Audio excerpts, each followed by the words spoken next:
Come on, Jeff. All Um, right. everybody, Everyone. the new voluntary in action podcast. We're gonna call this little project a voluntary view. We're gonna give you guys a voluntarist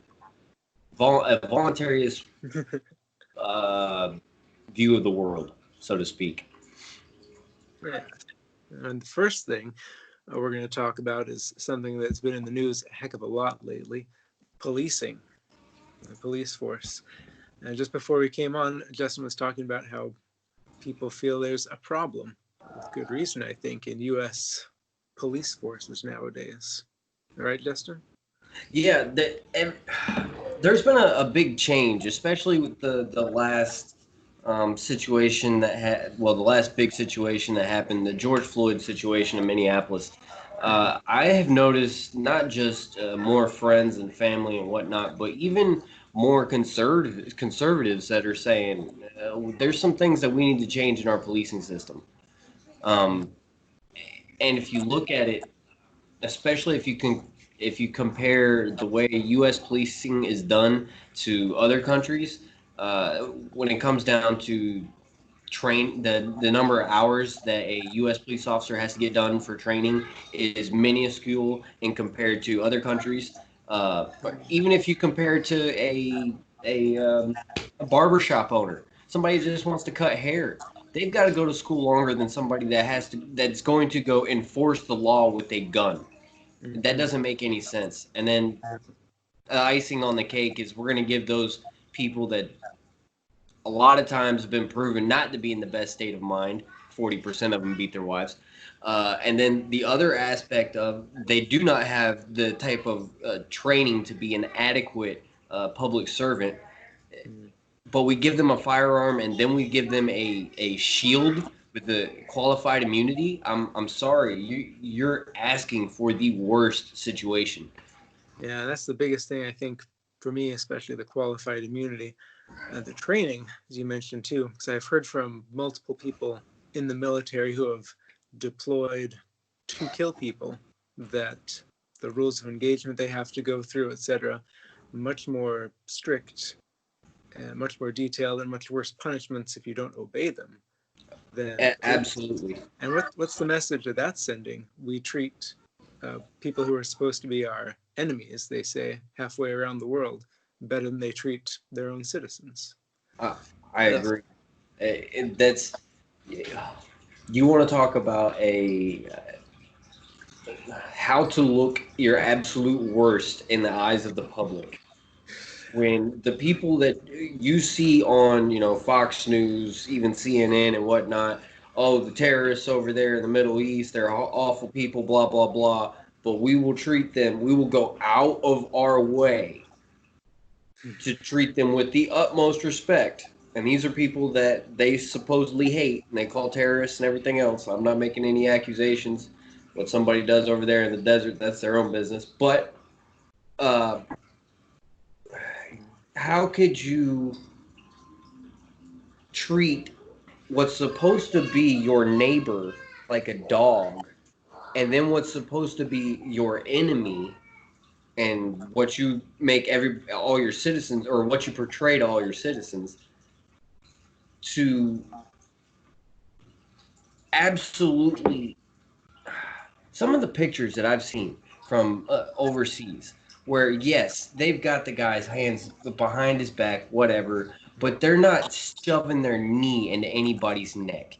Why? Because they know if they get caught up and they break one of those ROEs, and I don't know if you've ever seen them, but they are stringent as mess.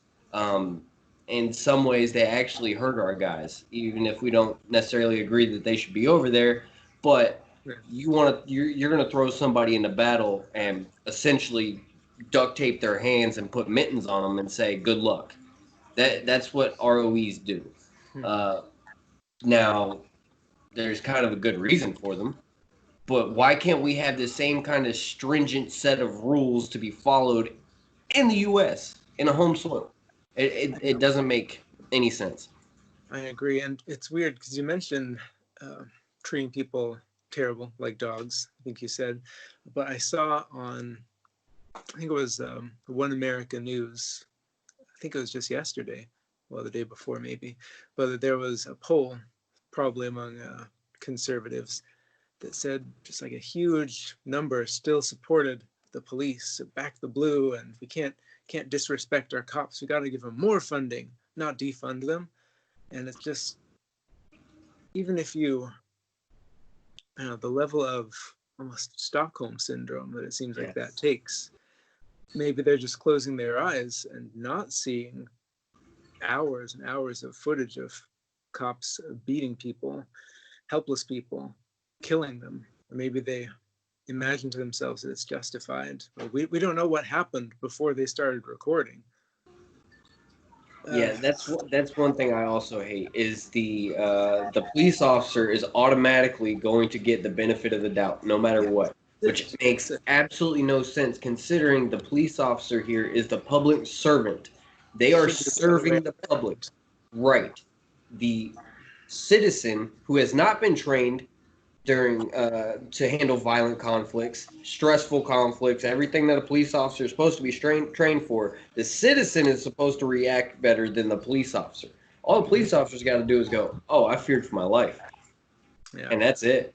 A lot of times, that's enough to get them off, and that's where the issue is with policing today. Is there's no accountability. Yeah, and that kind of, we can segue into the one potential solution is voluntary free market policing agencies, which, unlike now where they're not accountable to anyone really, No. the agencies would have to be accountable to the people who are paying them. Now, would you, if you, your local police department, if they did something like the George Floyd situation or the one a few years ago, I can't remember the name, California, Los Angeles, I think, a homeless person didn't put his hands behind his back fast enough and they beat him to death. I know which one you're talking about. I can't remember his name, but yeah. Yeah. But is that the kind of thing you would want to support? You would want to give them your money? I wouldn't. But right now, we don't have a choice. And that's the problem. Mm-hmm, mm-hmm. They've when you've taken out the lack of choice, there's a reason why the free market works so well, and it's because there's an abundance of choice. You can say Joe Blow down the street and his department, they're not cutting the mustard here. Let's go ahead and get rid of them and go pick up these guys down here who I've heard has a great reputation. And the problem is to most people, to what I would call normies, that sounds crazy to hire a independent police force. But hey, go to a baseball game, go to a football game, go to a bar, go to what else? How many places do we go where there's private security all over? Mm-hmm. What's the difference? And the existence of that itself is kind of a testament to that that the government's policing doesn't work particularly well. Because if it did, why would they feel the need to pay extra to hire more security than what the government alleges it provides? I agree, and not just that, but if they're so awesome, why do they need MRAPs? Why do you need all the military equipment? I'm sorry. If there's anything that Waco, Ruby Ridge, and the rest of those situations have taught us, when you give a government body that kind of I don't want to say power because we're talking about just weaponry, not that kind of we're talking about, well, when you exactly, there we go, that's the word I'm looking for. When you give an agency that kind of firepower, they're going to use it. I promise you, they will find a reason to use it, especially whether when they're it's protected from consequences. Yes, and not just that, but in a lot of those police departments, and it's kind of what happens whenever you have a tight knit group of people, whether it's a baseball team, a football team, a platoon in the military, or a police department. Guys tend to egg each other on.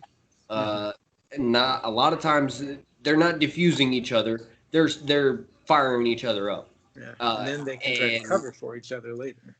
That too. Not that. That's another big problem is the shield, the blue shield. Oh, if I want to say, if all the good cops came forward and got all the bad cops out, that the world would be great. But unfortunately, it's not, and that's because of the police unions, and that's a whole other problem in this Yeah. debacle. Well, and it all goes back to it goes back to the monopoly, Yeah. because with them protected from criticism, from punishment for wrong actions, it's always going to attract the kind of people who will take advantage of that. Yes. Always. Yes. But if you have competition, you can take your money and go to another defense agency. Then the one defense agency that's now starting to lose business, they're going to kick out the problem police officers, the Yeah. ones who are causing them to lose money, because that's a bad image to have cops that go around beating homeless people. Yep. Even if you don't particularly like homeless people, who wants to see that? Who wants to be associated with that? Yep. And not just that, but even if that private security force, if they get sued, it's coming straight out of their pocket. It's not coming from no taxpayer pool. And That's a really good point. if you want to keep a business in check, hit them in the wallet, and that would be the same thing for any kind of private security force. Money's money, man. It doesn't matter what job you're doing. If it's hurting the bank, you're gonna find a way to make things different. And when the public is the one paying your dollar and they're or paying your paycheck, and it's based on the job that you're doing, you're gonna think twice before you pull out your pistol every single time. Mm-hmm. Absolutely. Hmm. Not to mention, but even the very model itself, when you think about it, it's kind of archaic. Policing itself hasn't really changed in the past who knows how long. I mean, you wait for a call, you go over to someone's house and they get robbed, and oh, yeah, it's too late, or oh, yep, we're going to shoot your dog, or Yeah. whatever. Or you're walking the beat just like sheriffs in London did 200 years ago. But things that are in the free market, you have to innovate. Mm-hmm. You have to get ahead. You have to be the next new thing in order to keep getting money. It's like, I've seen a lot of innovation with technology. I mean, right now, televisions didn't even exist a couple hundred years ago. Who knows what policing would be like now if we had freedom to innovate and compete with each Yeah. other. Yeah. We could have a lot less lethal interactions in between police and citizens, whether that be because they found some different type of equipment, or when it comes to the free market, man, you add the free market to anything, the possibilities are endless. Yeah. Mainly because the free market offers so many more ideas than a what we have now, a complete and total state sanctioned monopoly on violence. And it's because there's two hands. You've got the hand of enforcement and the hand that's actually writing the legislation, and those don't work. That doesn't work. We need some kind of different. We need a different change there.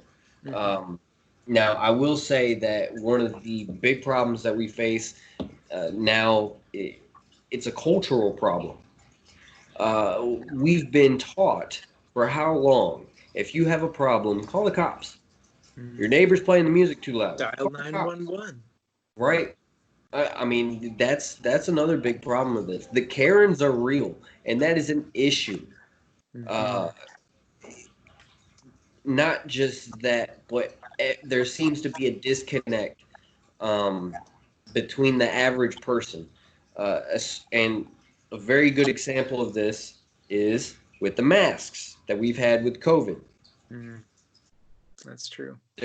I guarantee you, the very same people in California that were up in arms and about the George Floyd situation and police brutality and everything else, I guarantee you a lot of those are the same people that are pushing for a mask mandate throughout the state. How do you enforce that? There's only one way. Yeah. Violence through the state. Exactly. And that's where we need to, as a culture, change that mindset. It's not the state's responsibility to solve the quarrels between you and your neighbor. Um, Yeah. it is it is not the state's responsibility to, well, it's not supposed to be, but a lot of people have made it this way. It's not the state's responsibility to enforce your opinion. Hmm. I mean, you go back, even the best interpretation, or most favorable interpretation, you could say, of government, I think, comes from the Declaration of Independence. And Jefferson says that the government exists just for the reason of protecting people's rights to life, liberty, and property in the original draft. So glad you said it that way. Mm-hmm. I Mm-hmm. hate I people always that like say to. pursuit of happiness. But so, It's not it. yeah. But so, and when, I can't remember who said it, but some great guy said that in as much as you give government power to do things for you, you give it power to do things to you. Yes. And the more power you give to the government to make sure your neighbors are doing the right thing, whether it's wearing masks or not being too loud after a certain time of night, not drinking things if you're under a certain age, not smoking a wrong substance, then you give it that same power over your life Yes. whenever someone who you don't like happens to get elected. And a lot of times there's going to be other people that are going to enforce things that you don't like. Mm-hmm. That's Mm-hmm. why the best means of running a society is let everybody rule their lives the best way they see fit, as long as they're not harming anybody else. And I know that always sounds so cliche, but it's the best way to address everything. There's so many issues that we could solve if we would just have that mindset as a people. Mm-hmm. But then people bring up, especially with the recent pandemic, they ask, well, what happens when people don't? They don't do the right thing and they end up putting other people at risk or in danger. The mask thing is a great example because people say if you don't wear a mask, you're putting other people at risk. Therefore, you should be forced to wear a mask. What do you say a voluntary position on that might be? It should be voluntary either way, but here's the thing, and a lot of people have tried to take the moral standpoint of this, of if you're not wearing a mask, you're the immoral person in the conversation. Un momento, 2 seconds. Hey, no problem, no problem. And it's kind of an assumption that people make because if you go and look at the actual research, it's mixed at best on whether Yes. masks actually work, especially for viral respiratory infections. And there was something I found this week that just creeped me out, and I'll see if I can I think I can find the link to put it in the description of the video. But just a few years ago, there was in a dental journal a article published about how masks do not work in preventing respiratory infections. It was a review article, so it went through a whole bunch of primary studies, and the conclusion they came to was no, masks don't do anything. You can find that article archived now, but the journal has taken it down, saying that it's not relevant in today's climate. Well, here's the thing. Even Now, if that you doesn't use sound. common sense, just use common sense. What are surgical masks for? What was their main purpose? They were made for surgeons and doctors in the surgery room. That way, if they're cutting into somebody and there's a splurt, they're not getting splurted in their face. It's meant to keep out bodily fluids, not viruses that are at such a small nano. I can't even use the term of measurement. Uh, they're going to get through that mask. If I've worn those masks whenever I'm doing like home improvement projects with my dad or something, and you're sanding something down. You take that mask off. It's all over the place. It's all over your face.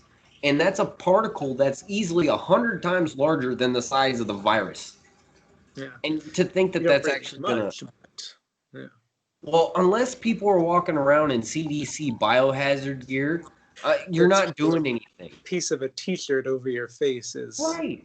uh, To and think that, you're gonna save your grandmother because you threw a bandana on your face. No, that's not gonna do it. The best way to address this kind of situation is if you have a family member, friend, what have you, that you know is of at risk, do the right thing, voluntarily go, hey, I'm not coming over for the barbecue. I was just at the airport. We got this whole thing going on. It's probably not a good idea if I come over. Wash your hands, and be a courteous human being and don't cough on people. We'll pretty much be okay. Especially when you've looked at how many times they've fumbled the ball on this COVID thing, where they've gone back and forth on the information, whether it be the mask is good, or no, don't buy the mask because we need masks for the hospital workers, or yeah, no, everybody has to wear a mask, or and one of the, I'll get to that, but I got to mention too, when the creepy thing about the article that I mentioned, it wasn't they said, oh, the science is outdated, this isn't, new research has come out, and they just said it's not relevant in today's climate. well, What could be that's more relevant? But it's clearly exactly. political. And they're saying And they, that comes the they same way with the contradict the scientists. narrative. Exactly. The scientists that the ones that were saying the protests against the lockdown are awful. You guys are spreading this everywhere. We need to stop this. Mm, Stop these violent white guys, even though it wasn't all white men. Whatever.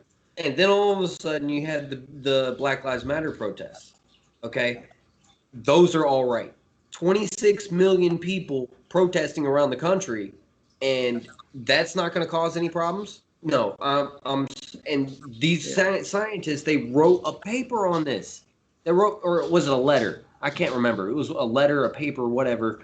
This lockdown's bad. This one's good.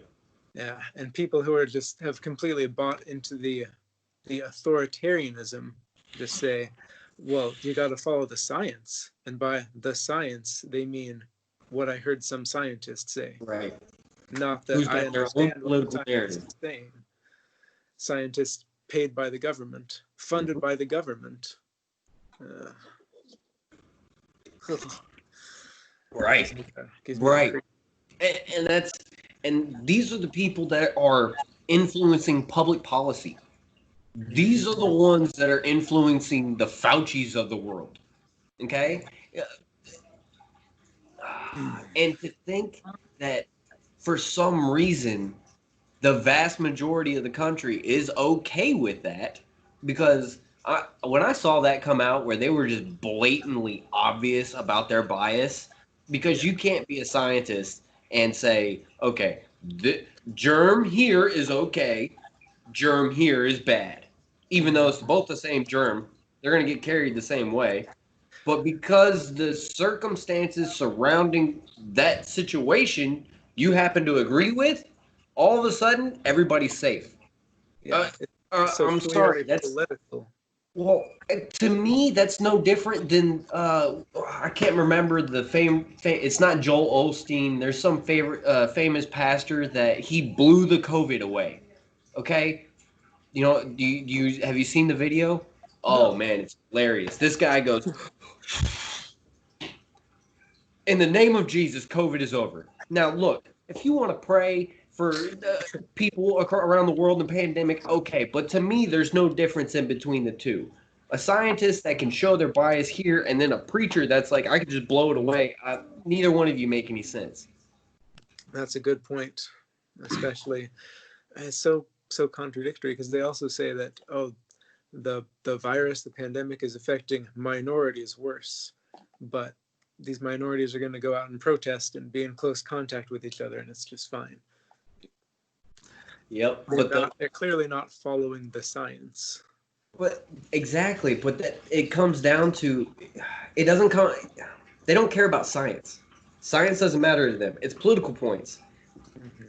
If like the example you just gave, they love to say that this pandemic has hurt minorities worse than anybody else. Now, I'm not uh, I'm not living in Brooklyn right now. Okay? So I don't know the situation that's going on in Brooklyn. All right? Mhm. But oh, I lost track where I was going. Mhm. Um uh oh, I just had a major brain fart. Um That's okay. I was thinking that if they really cared about minorities as much as they say, then trying to they'd be trying to push the same mandates they are on everyone else, but even harder, which yeah, oddly would look even more like the people they say they hate. They'd be passing laws just for minorities or right. forcing them to wear masks. Well, that's why it's still, you know, that's Uh, why we believe the things we do. Leave things up to the individual because then you don't get wrapped up in going, okay, well, what about group A and group B? yeah, No. You guys take care of yourselves, help each other out, take care of yourselves, take care of each other, and we'll get through it all right. and I Now, think I can somewhat understand how people reacted at the very beginning of this when we that's did true. not have all the information before Seems we pretty knew. clear. Yeah, Yeah, because at that point we were kind of flying blind. I wasn't still not keen on the shutdowns. I didn't like any of those, yeah, uh, but they were they were at least somewhat understandable. There was a stretch, especially for people like us that are like, you know what, screw you guys. If I want to run in the middle of the Black Plague, I'm going to do it. But yeah. But okay, people are dying. Okay, I can understand being cautious. right, exactly. Now we're at a point where they're still shutting things down. All Mhm. this information is out that this virus has been here well before November of 2019. We have Very herd low immunity. death rate, like Right, less than 1%.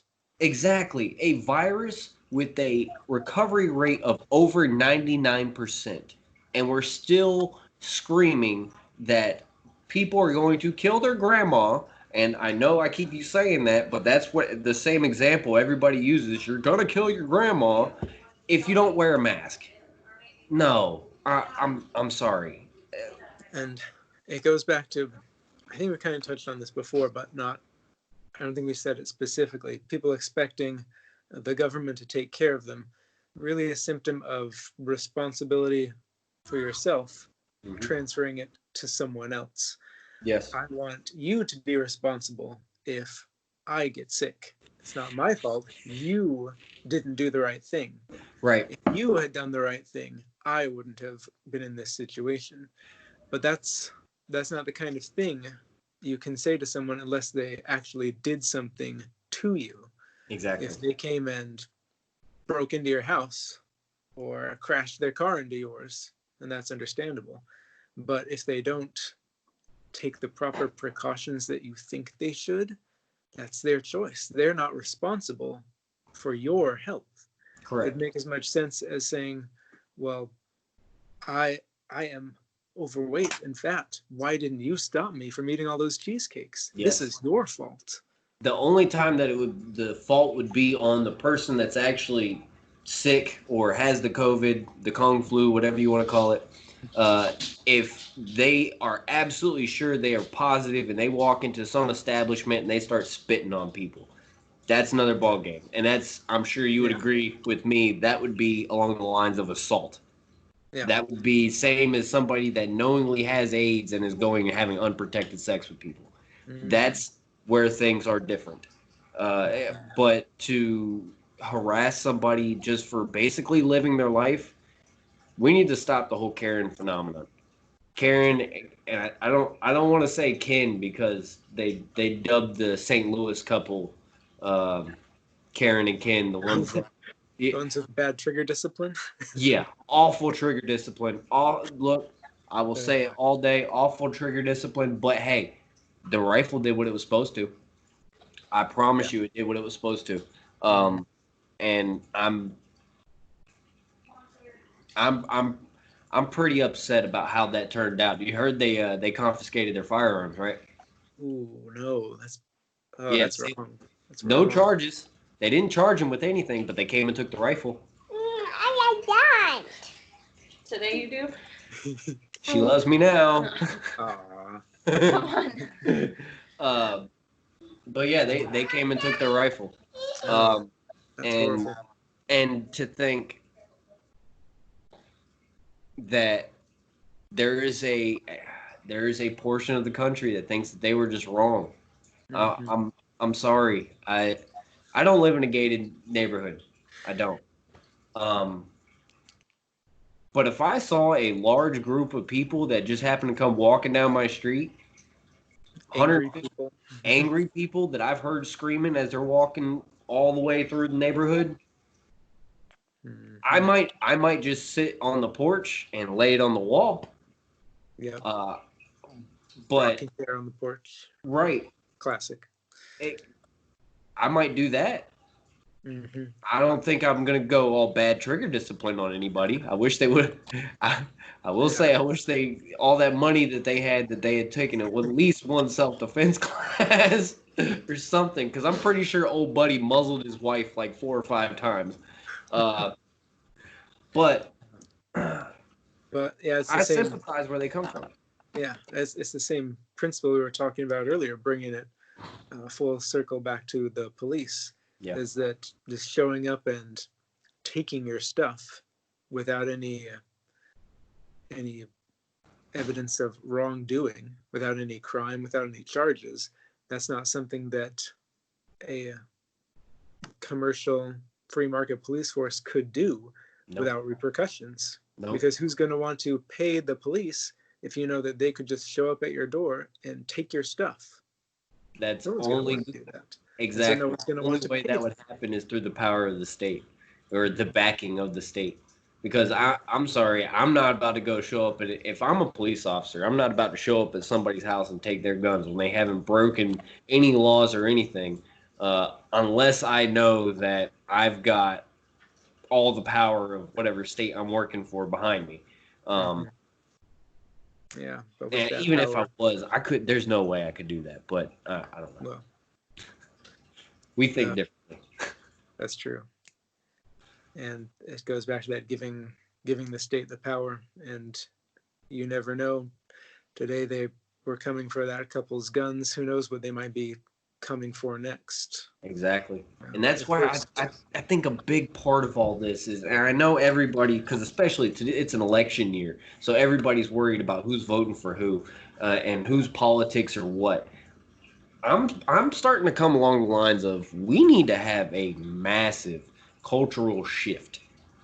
We need to we need to start empowering the individual more. We need to stop telling our neighbors, our family, and everything, go get food stamps. Go get Medicaid. Go get this. No, we need to start encouraging our everybody. Hey, I know you can do better. I know right now it's a tight spot. I can help you out, but I know that you can empower yourself and do this on your own. You don't need no big daddy government. You've got this. If we had that kind of mindset, we would already be stripping power from the state and returning it back to the people. And yeah, that comes back to the culture of calling the police for everything, um, expecting somebody else to do everything for you, not taking responsibility for things that's supposed to be for you and yours. Karen and Ken did that in St. Louis. They took care of the problem themselves, that's true. and there was no bloodshed. That's the one good thing about a rifle. It can stop issues before they start. Yeah, it's intimidating. That's why another reason why I think we should be able to have like 100 round drums on ARs, but that's just me. McNukes. Mick Nukes. Yeah, and I think you're right. It goes back to the culture. I mean, that's something that has to be changed one person at a time. And I think that's something that we're trying to focus on, of course, at Voluntarism in Action. I think especially with our upcoming education initiative, to bring it back to the COVID scare, with all of the schools, well, between all the schools closing and all of the crazy stuff they're trying to make kids go through to go back to them, and how much I think at least certain segments of people have started not trusting the government as much as they do. Lots of people are looking at homeschool instead of shipping their kids back to the government daycare. Because they're seeing a nightmare that's going to be public schools. You're basically making a bunch of bubble kids. And I mean, I was at a fish store today. I was getting some fish for the tank. I was with my youngest. Now she's 3 years old. She's not quite the age of public school, but still a kid. I couldn't get her to stop running up to this guy as he's trying to pull the fish out. And I said to him, they expect these kids to social distance in school? And of course, it's just going to be another excuse to punish them. Yes. And they don't. Yes. And I think... Go ahead. I was going to say, hopefully that'll convince even more parents that this is not something that they should expose their children to. They should keep them home, teach them themselves, pay someone else to teach them. And I think that's where a big opportunity for culture change comes in. Hopefully we can take advantage of it. Not just us, but everyone in the liberty movement. That Corey DeAngelis, I don't know how you pronounce his name, Carrie McDonald's, everyone supports homeschool personal liberty. Hopefully we can do something to help change that culture. Well, that's another part.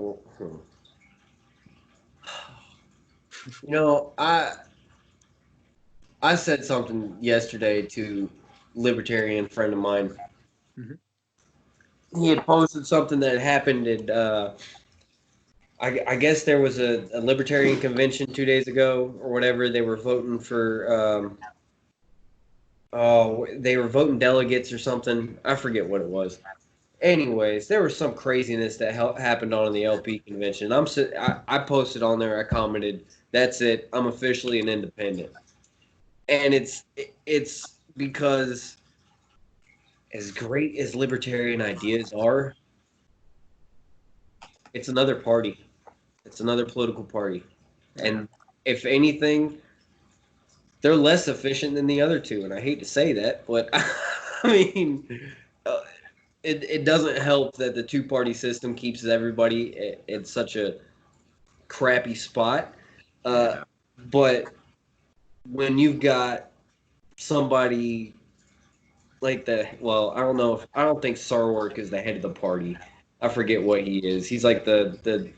I don't know. And he told somebody yesterday to eat a dick. Okay, at this libertarian professional, right? I 100% believe cocaine should be sold at CVS. Okay, I believe in everything up to McNukes. Now, does that mean that I'm going to go try and spread my ideas in a suit dressed up as the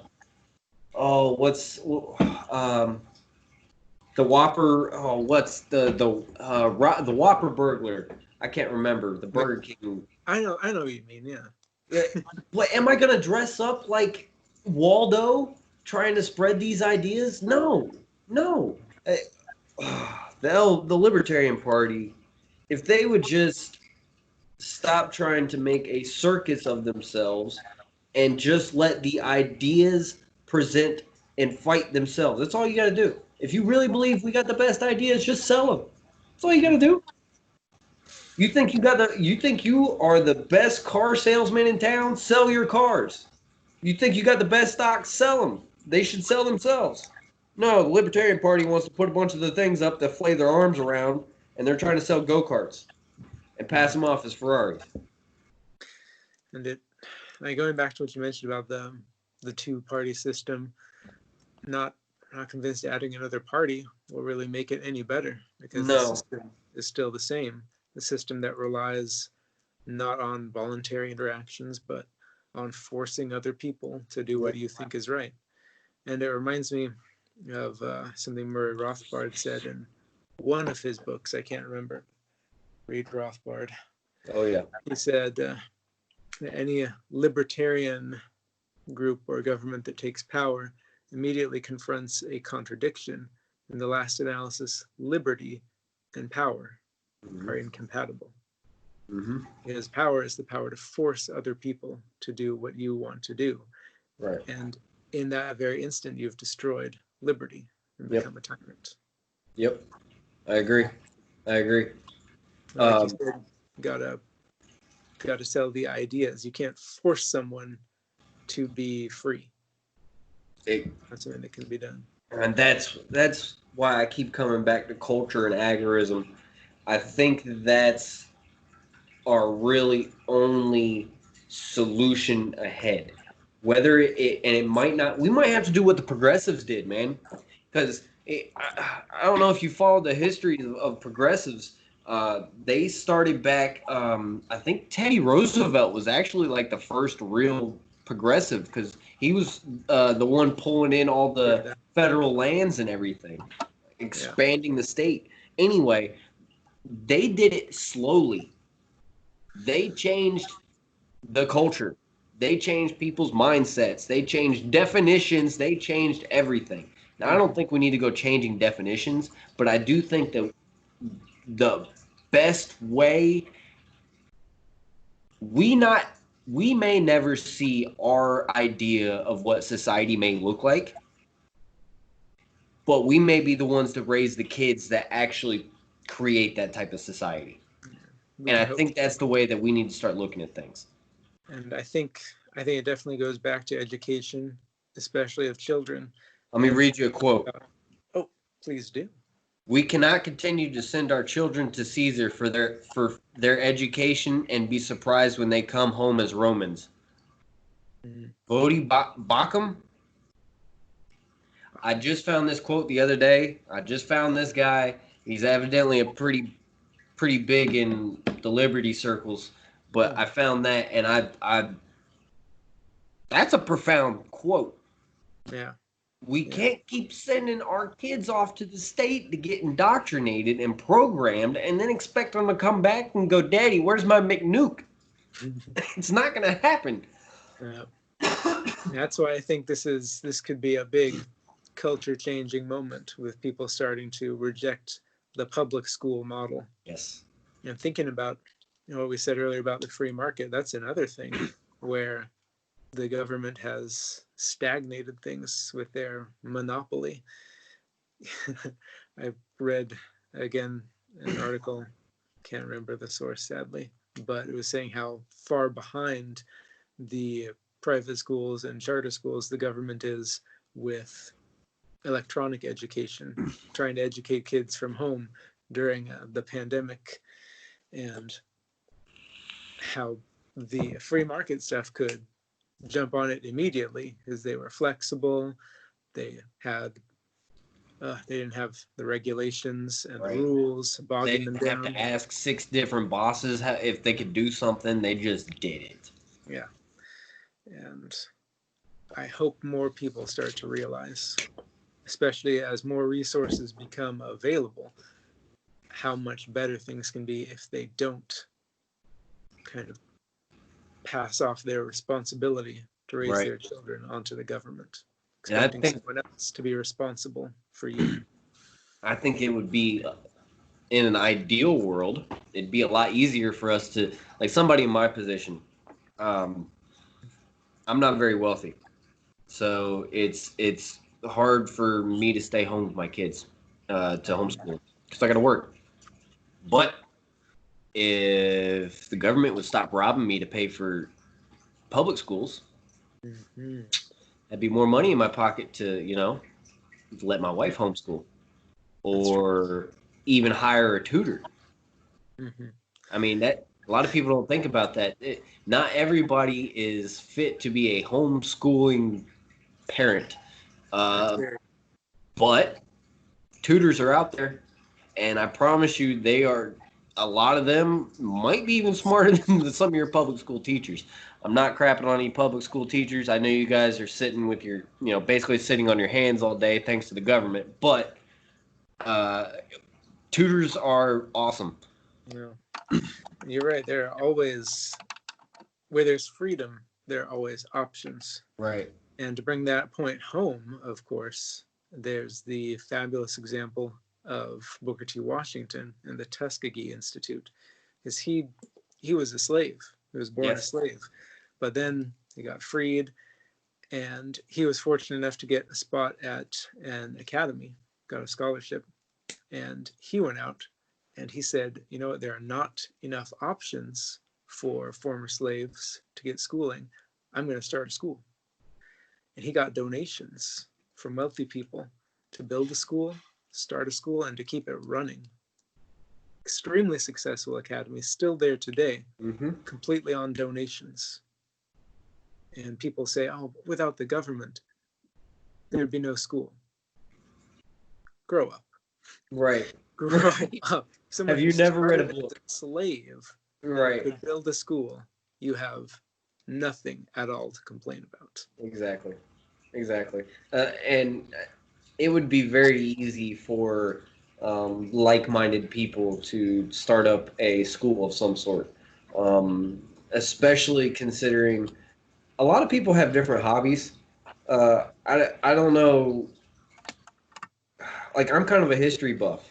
I like to go back and look at different periods throughout history. Um, my wife, she's more into sciences and which I'm kind of a science geek too, but she's more into science and literature. I've always been more of history and math. We could split that up, and not just that, but if a group of friends, 10 families or whatever, I'm pretty sure you could find somebody that can read a history book. Pretty sure you could find somebody that could, do basic math. Because to be honest with you, we don't need to be teaching every kid out in the world how to do calculus and trig. That's absolutely true. It's stupid. I took pre-cal and trig when I was in high school, and I've never used it since. Never. There's the. And I was homeschooled in high school, at least, and I never learned calculus or trigonometry. I have a master's degree in science. Never used them. Boom. Because you don't need them. Exactly. 99% of the jobs out there. And I think that the plethora of classes that they put on kids, 9 times out of 10 is just a reason to keep them in school as long as possible. If you were to basically teach kids all they needed to know and then let them teach themselves everything else that they wanted to learn, all you need is some basic math, adding, subtraction, multiplying, division, maybe some long division, nothing, super crazy. Some basic history, learn how to read. Once you teach somebody the basis of learning how to read, they can go learn other, whether it be learn other languages, expand your vocabulary, sit there and be like Eminem and read the dictionary. What have you? Whatever takes your interest, that person can go out and do. Especially today in the world of YouTube and free online classes all over the place. Yeah. Project Gutenberg, the LBRY library, that, what is it, peer-to-peer? Yeah. Like a peer-to-peer version of YouTube, and they have everything on their educational courses. But it comes back to voluntarism, because if you force someone to do math as you were forced to do it, you're not going to like math. No. You force someone to learn how to read, they're not going to like to read. But if you teach someone to learn how to read and say, okay, here's the library, pick something to read and read it. Right. They're going to find something and they're going to start reading about it, and they're going to like it because they weren't forced to do it. And they're going to learn and they're going to read more and more. Before you know it, they're an expert on something you never even would have considered teaching them. Exactly.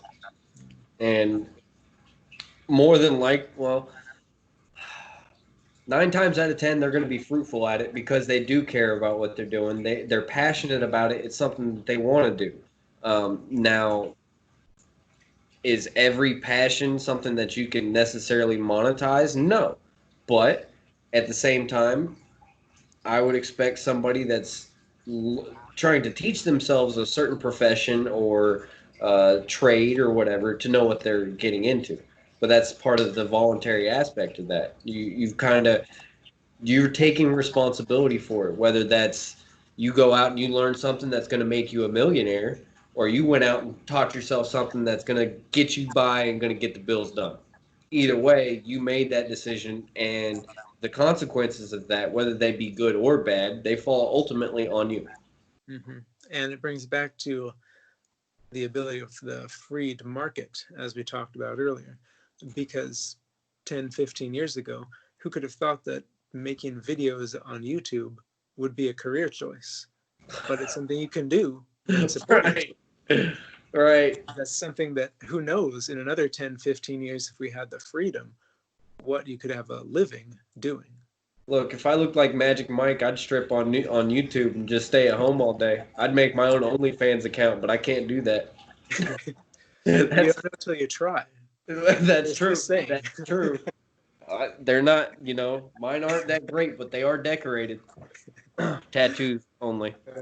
But yeah, man, there's there's so many issues, whether it be the policing, whether it be the pandemic that we have going on today, and everybody and their mom freaking out about a mask. Speaking of which, this is the mask that I wear at work.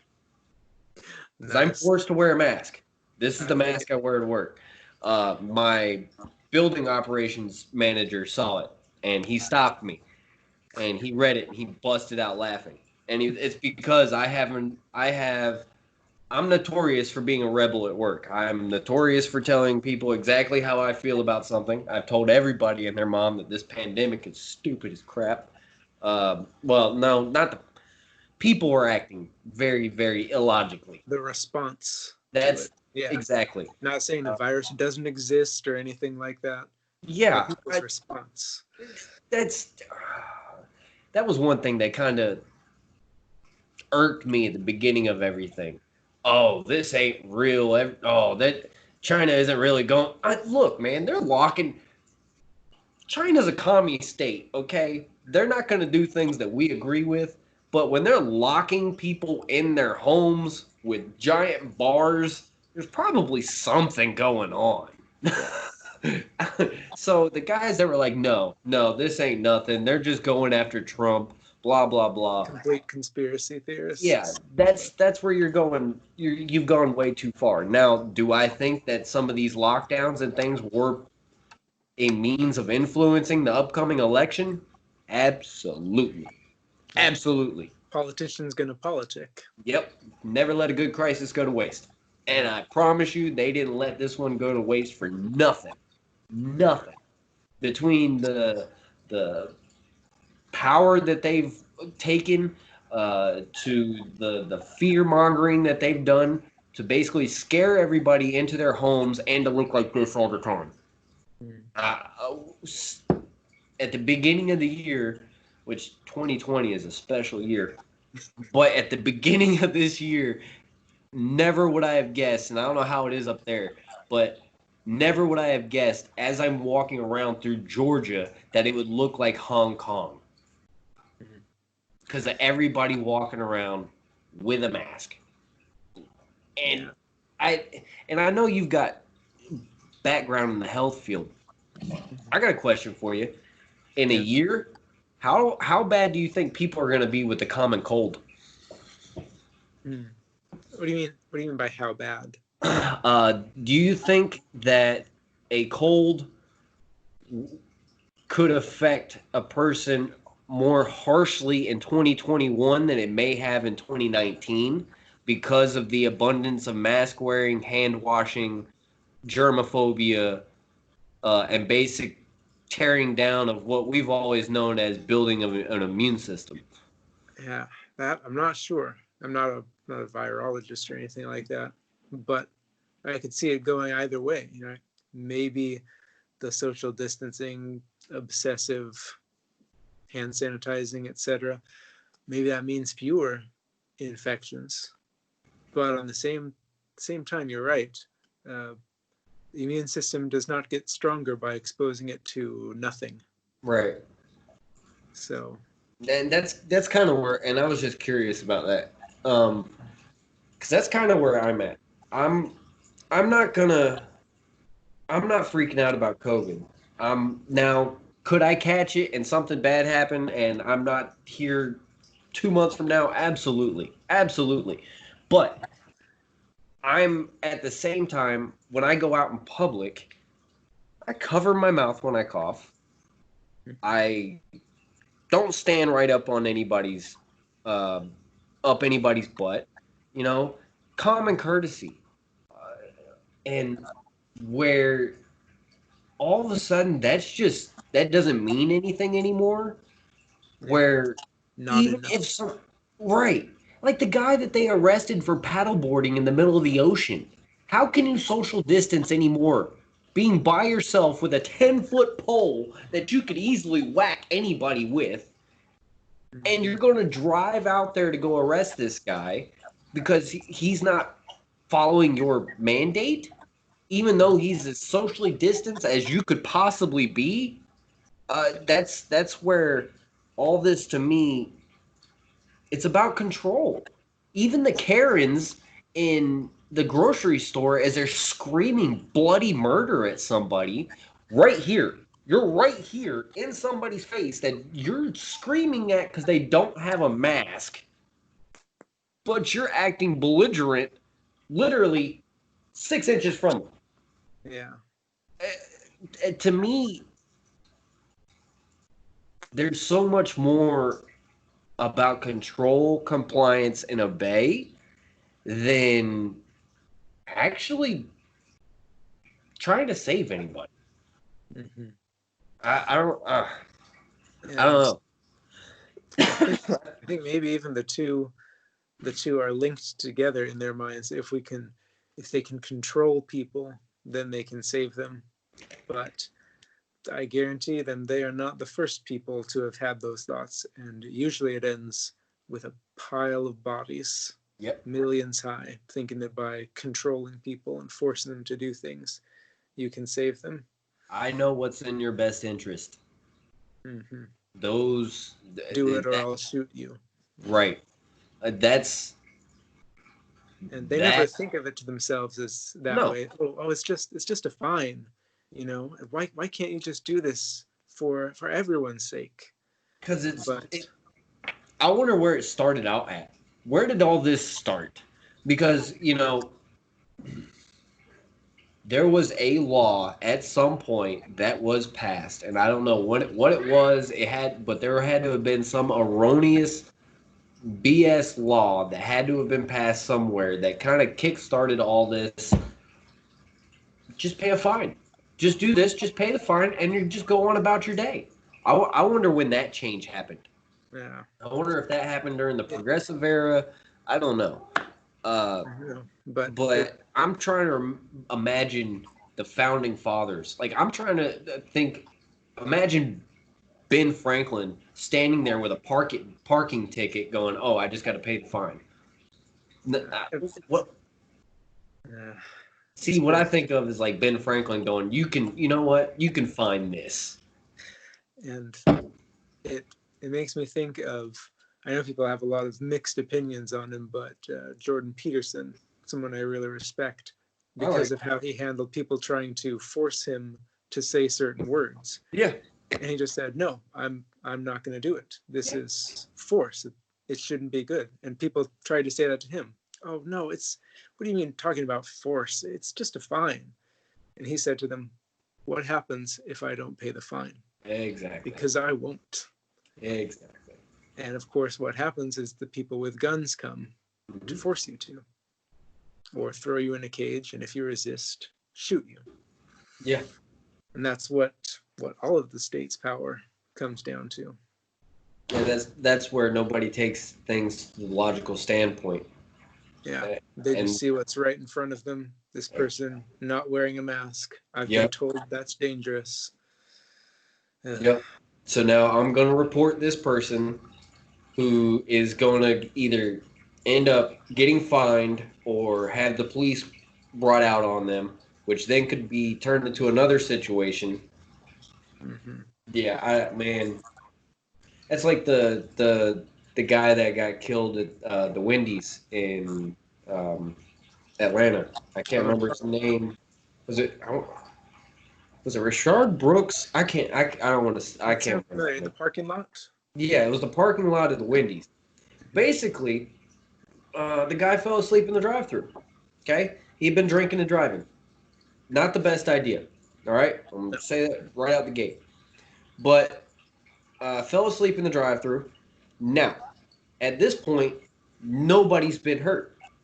Nobody's been hurt, and this is kind of bringing it back to the culture thing.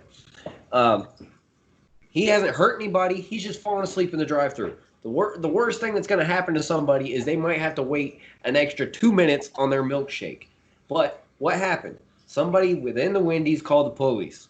Instead, this is what I would have done personally, and I think this is what more people should do. Now, instead of calling the police, because I'm only calling the police if I need another gun. It's the only reason why I'm ever going to call the police. And I've got a few, so I'm not calling them anytime soon. That I lost in a boating accident. I lost those in a boating accident. I forgot. Good point. Yeah. I remember that. Yeah. Yeah, it was back in 2017. Anyway, instead of calling the cops, walk outside, hey, dude, you're in a tight spot.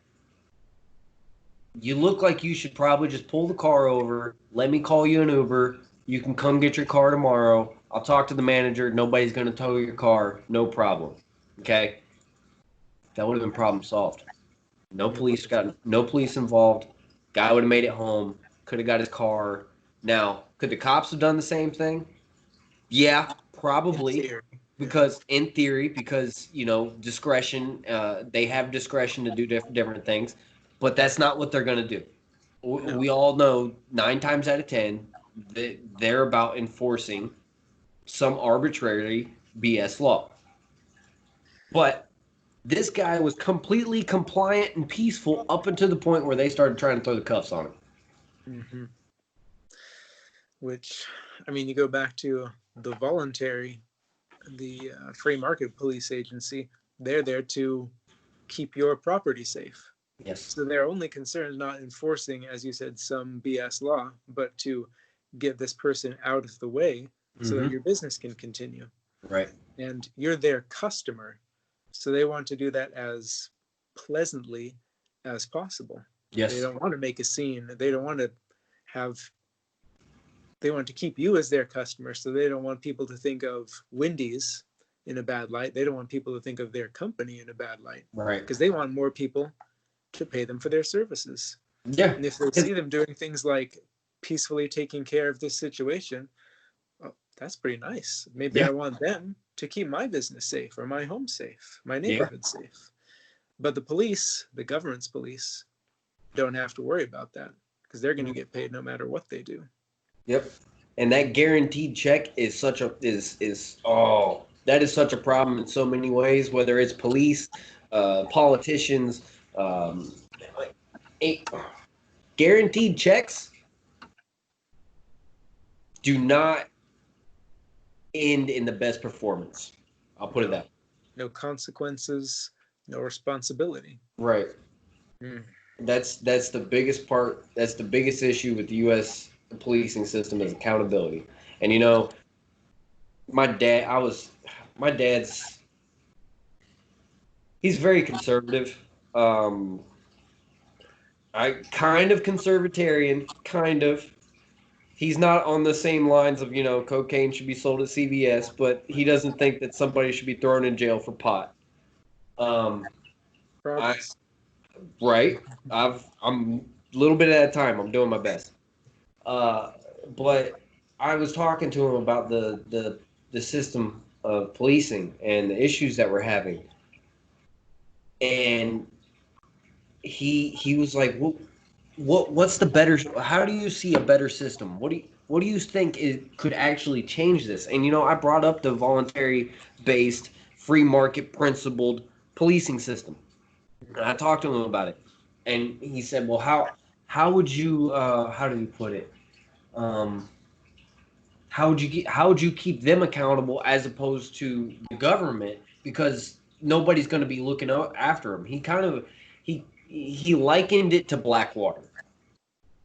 Now, not everybody knows what Blackwater is. Blackwater is basically a covert military organization they're mercenaries basically is what they are, and they've got a bad rep because of something that happened in one country. I can't remember, but what happened afterwards? They got fined.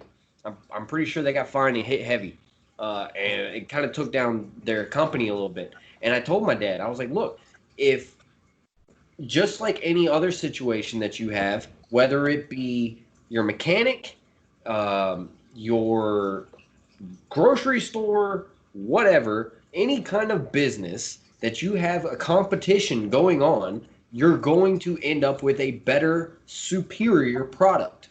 Whereas now there is no competition at all in policing. Now, when I say competition, it shouldn't be a competition of how many people we can lock up. That's not a good metric of policing. I'm sorry, Yeah. that's a shit metric of policing, to be honest with And who would want to pay for that? That's not you. what the customer would want. Exactly. Most of us, all we want is to make sure that we ourselves and our belongings are safe. That's all we really care about. And I have enough faith in the average person that they could see Mhm. a, a large benefit in between a monopoly, a state-held monopoly on policing versus policing that you have choice. We all want choice. I mean, hell, we're going a la carte on our TV. But we can't have the same kind of mindset for something that millions of Americans have bad interactions with all the time. Now, I don't mean bad interactions like, somebody getting like necessarily a George Floyd situation. Sometimes you just run into a cop that's a dick, you know, and there's nothing you can do about it. What are you gonna do? Go tell the judge? I'm pretty sure there's like there's this one judge somewhere in the Great Plains. I can't remember what state he's in. He's on Facebook all the time, but he's always helping people out. Always. That's cool. You never see that. There's a reason why he's gotten so popular, and it's because it's so rare. You don't see that kind of thing. I mean, hell, Mhm. the one charge that I have, I got in trouble with three other guys. Okay, basically a criminal trespassing charge. I was sitting on the side of a public road. Okay, I still got a charge. Basically guilty by association. The one guy that actually made it a crime got off. Why? Because he could pay for a lawyer. Tell me that's not something wrong with the system. Yeah. Yeah. I, that's why I see such a greater benefit for addressing the culture of policing, Hmm. the type of policing that we do need to go to not a monopoly that the government has, but a choice-based, free market-based style of policing. Hmm. If we were to just do those two things, I think we'd be a lot better off in so many different aspects. I'm I agree. I don't know what happened to the idea of, because America used to have, it was in embedded in our, and I keep using this word, embedded in our culture that you were supposed to take care of yourselves, uh, help your neighbor, and basically stay out of each other's way. Well, yeah, but like you said, it's been slow changing that, but the culture has changed. I That's think the key is we've got to draw the culture back that way. And like, so I think we've been talking for 70 minutes now. My phone's almost nice. out of battery. But We'll bringing try it back to- around, no, that's fine. So bringing it back around, that's why we're starting in just the next month or two our education initiative to try to get Yes. some resources for people, like you said, Justin, who don't have the extra money to be able to homeschool their kids all the time, don't have the expertise themselves. We want to help to voluntarily provide those resources while we Yep. can. And hopefully that, along with the tide of people who are starting to choose homeschool over public school, hopefully that's going to start to change the tide of the culture. And I do think, speaking of that, that we're going to try and do that in two different aspects. I think we're going to do homeschool on one side and then public and private on the other. Part of that's because of our philosophy. Sorry, everybody. We think we have more faith in the average parent to educate their child than the U.S. government indoctrinating and feeding your kid propaganda for 12 years. We think you'd do a better job. Sue us. Yeah, yeah. But that's, as we say, that's our voluntary view, which Yes. is what this program is all about. And our time and my phone battery are just about out. So I want to thank you if you're still listening to this. It's been long, but it's been fun. Thank you, Justin.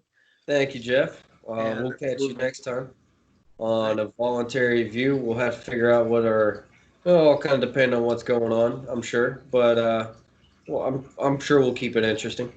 Oh, we And will. hopefully the next one I'm gonna have a VIA background. We'll see. Oh, nice. Yeah, I've Nice. got. We'll get higher tech as we go along for sure. Yeah, All right. that's definitely for sure. Well, thanks, All right, everyone. Jeff. Have Well, a we'll great catch day. you next time, and you have a good one. All right. You too.